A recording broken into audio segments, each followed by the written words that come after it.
यहाँ पे हमें थर्ड और ninth term of AP given है 4 और -8, यानी थर्ड टर्म है 4, नाइन्थ टर्म है -8। मुझे निकालना है which term of this AP is 0। Okay, अब ये निकालने के लिए which term of AP is 0, मैं ए एन की वैल्यू 0 पुट करता हूँ और एन की वैल्यू निकालता हूँ। ठीक है, अब ए एन के फॉर्मूले में A N equal to A plus N minus 1 into D.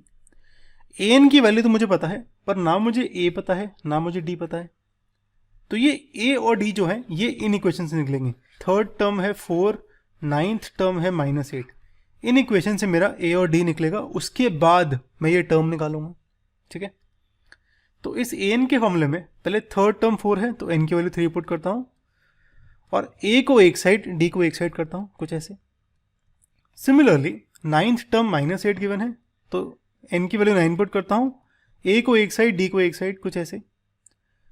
अब मैंने ए को एक साइड इसलिए करा था क्योंकि आप नोटिस करो इन दोनों इक्वेशंस में लेफ्ट साइड दोनों की सेम है तो राइट साइड भी सेम होनी चाहिए क्योंकि दोनों इक्वेशन सेम है। तो 4 - 2d की वैल्यू -8 -8 -8d के इक्वल होगी।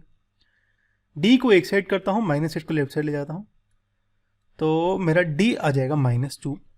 अब ये d की वैल्यू किसी भी इक्वेशन, या तो फर्स्ट या सेकंड इक्वेशन में, दोनों में से किसी में पुट कर दो।